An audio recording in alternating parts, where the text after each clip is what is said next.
Welcome back to the channel, guys. Do you suffer from a rocky motor? We're going to fix it today. You.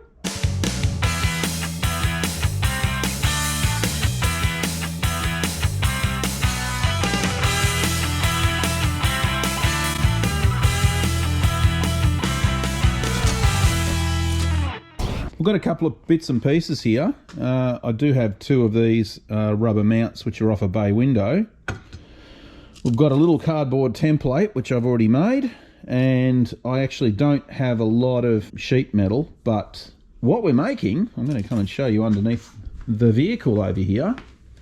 Because this thing here is a 1916, it's quite a biggish motor. When it's idling and it's got a lumpy cam in it, the whole motor is just rocking back and forth. Now, what's happened in the past is I've actually gone and lost these transmission mounts, and I've got the crappy ones in here now because I thought they were the good ones. If you have a look up there, yeah, so you can see here we've got those red, I suppose the urethane style mounts, and they're terrible. They just fall apart. I've had them shear in half before, so we're going to replace those with the stock German rubber ones. And I have already replaced this front one, so that one there's gone back to the original rubber style as well. And I don't really have a lot of clearances under here, so the motor rocks around quite a bit, and I suspect every now and again it's tapping up on the tinware somewhere. I can just hear a clunking noise every now and again, but it does rock around quite a lot. You can see there I've put the cardboard template in position, and I'm going to obviously replicate that into steel, and then off that I will put a couple of run a girdle pretty much along the bottom, and then we're going to pick up these 2 points here to fix it, and then add the rubber bay window mounts below that. So it'll just be an encased cradle just to hold the back of the motor, and just to stop it rocking that little bit further that it does. Also, the gears every now and again, I find it a bit difficult getting it into reverse, and I've played around with the adjustments and it just doesn't seem to get any better. So hopefully this will fix it. It'll just stop it from rocking back and forth too much. So we'll take, I've just done the holes already up in here just to know where to drill into the steel, and we'll just replicate this into a piece of metal now.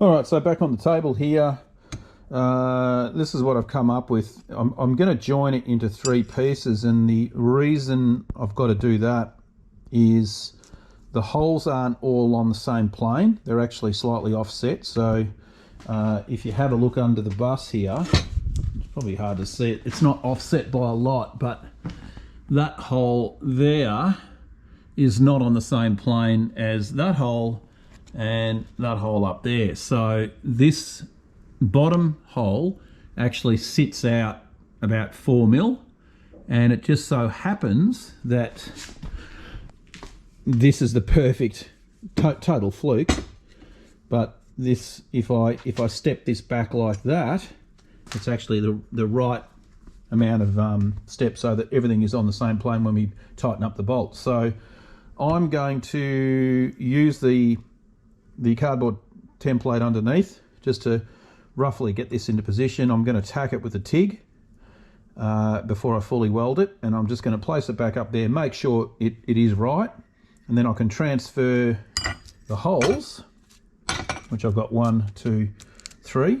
I can transfer them to this and then use the drill press to drill those. Those holes have to be pretty precise because you don't want this thing slopping around on the 3 mounting positions, so they've got to be a tight fit. So we'll get this guy just tacked into position now with the TIG, and then we can see how we go from there. Okay, so I've just done a little bit of a tack on each corner there, just to make this piece 1 like we got there. And I just want to go and test fit this now to the engine just to make sure that everything is going to line up and we've got clearances and all that jazz. So let's go over to the welders fired up there. Okay, let's have a bit of a look here and see how this goes. And that looks like perfect. That's looking nice. So I can now fully weld up all those seams and make that piece one. So that little step needs to be there. You can actually look at that. That's how much clearance from one to the other. So we'll fully weld this up now and move on to drilling the holes. Okay, so this is TIG welded together. Bit out of practice with the with a TIG. I thought I'd be laying a few better dimes than that, but that's actually stainless steel wire, so I think the heat wasn't quite right. But anyway, it's welded. I've pretty much gone all the way around it as well. That one there's not too bad. Still a little bit messy. You know, it takes a bit of practice to get good at that, but anyway. That will do the job. Obviously, we're going to powder coat this thing black. We might as well utilise the powder coater and get that done. So, next thing now, it's still reasonably hot to touch. We're going to transfer these 3 holes from that onto here using the drill press, and then we can bolt that into position. Then get our RHS, which we're just going to use this one here. I think it's 25 by 25, I think, or is it 20 by 20? I don't know. One of the two, but I think that's going to be our bracing that's going to go across it. And then, of course, these things will go on it as well. So let's keep going. Okay, so here's a mock-up of the plate. And I've drilled the holes. I didn't want to bore you with the details.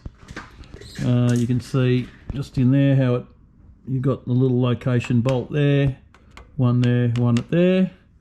And what has to happen at the back here, I had to put a little spacer just because that section of the casing, that part there, was actually recessed further back about 3 mil. So I've put that little sort of spacer in the back there just so that the whole thing is all flush. So the next thing now is, now that that's done, we have to look at what is going to go next in terms of the bracing. So I'm thinking, and you know, I'm just totally winging, this is no design, I'm taking this off, but obviously I want to try to keep this as low as I can. I don't want it sticking down here. So I'm probably just going to take the RHS off this section, come across, just tuck it as close under here as I can, just in that part there, and then I might kick it up on an angle like that, and then it's going to connect up onto those 2 bolts there off the bumper bar bracket. Now I do need to put in the rubber mount, so it's going to be probably hanging like that. So I might just grab some RHS, do a bit of chopping, and see what we can come up with. Okay, so what I have done now is I've just added the piece of RHS, and it's just sticking out. I mean, I'm not too fussed about the ends of it yet.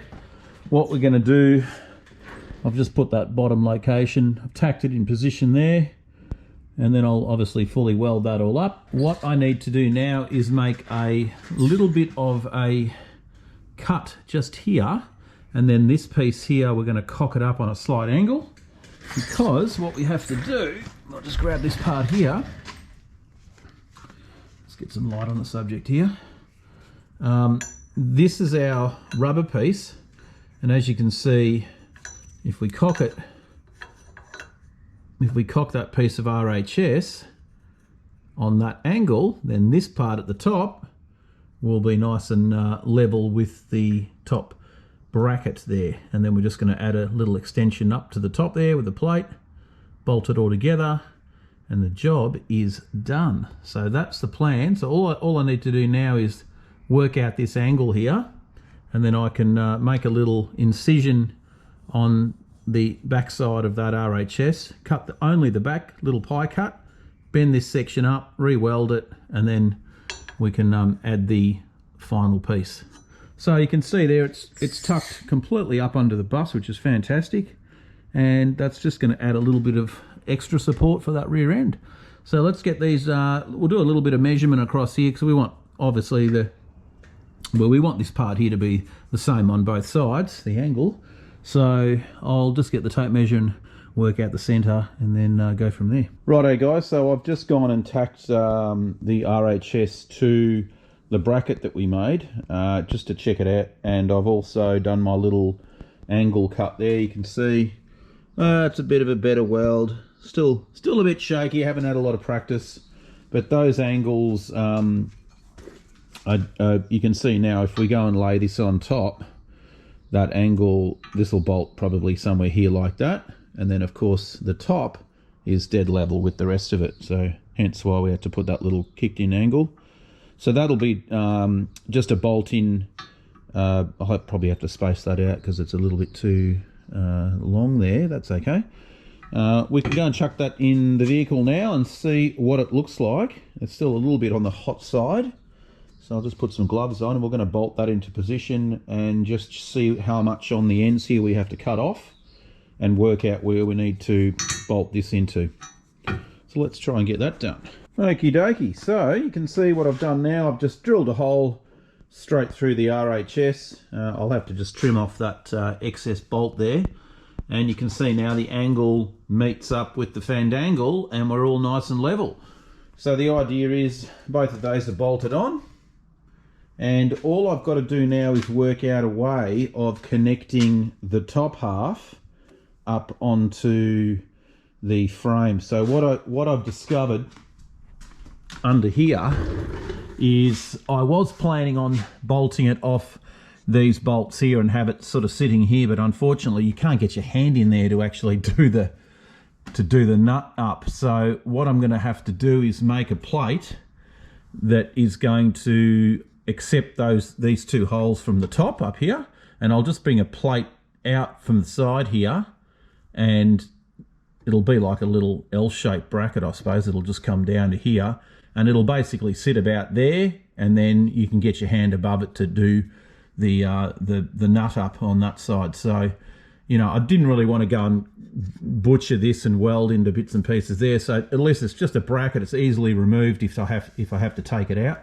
I mean, this isn't holding the motor, it's just stopping it from shaking. So, you know, that with a sort of like a 4mm plate up on that, it's going to be strong enough to do its job. You know, it'll just stop that lateral movement rocking back and forth. I mean, obviously as it is right now, it's fine. It's just going to stop that little bit of extra movement from side to side. Okay, righto, so we've got pretty much the final thing worked out. You can see the welds did get better. That's our little rubbers that are going to be on that angle like so. And basically what happens, if I try and do this one-handed, this bolts in like so.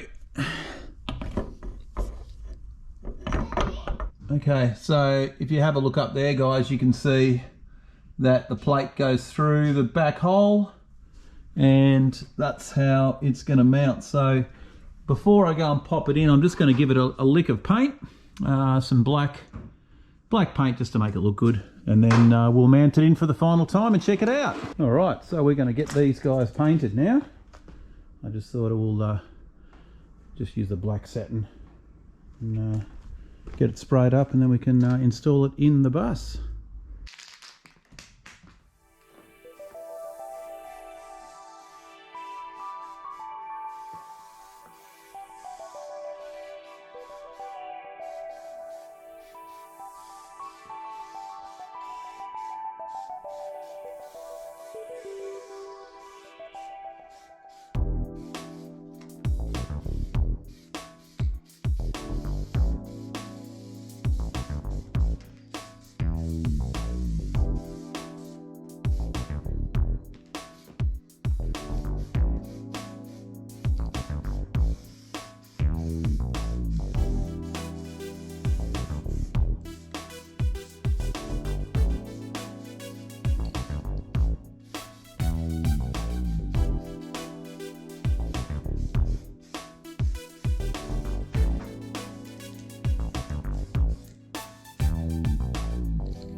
Okay, so she's all done, all painted up and ready to assemble.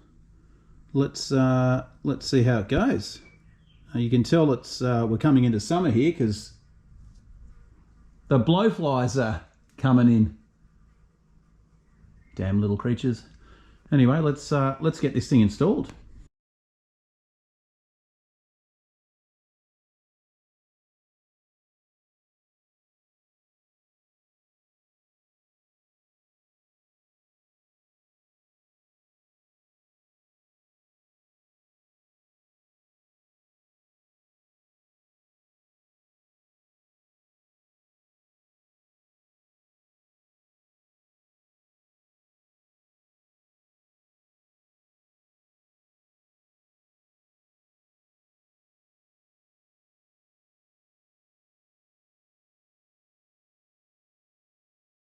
All right, let's have a look at this beast.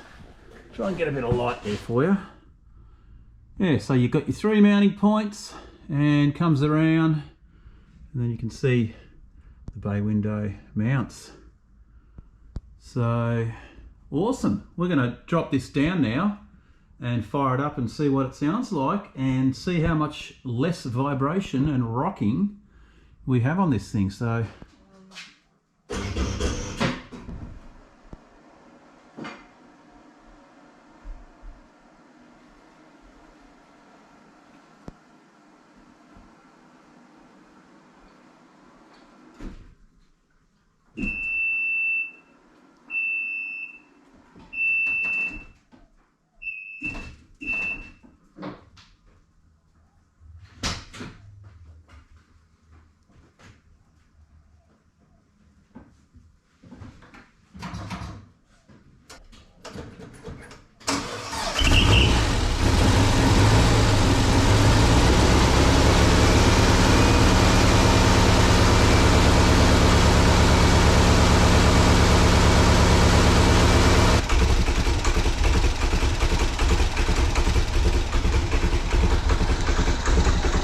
let's have a look.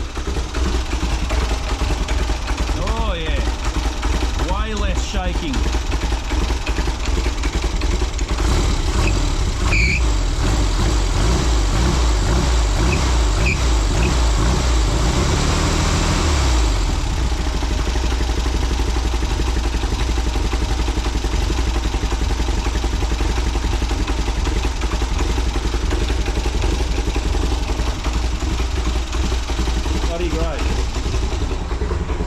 Alright, well I'm going to let that warm up for a while, and I think that's pretty much it for this video. So pretty much a success. I mean, I probably should have videoed before it that it was rocking back and forth so much more than that.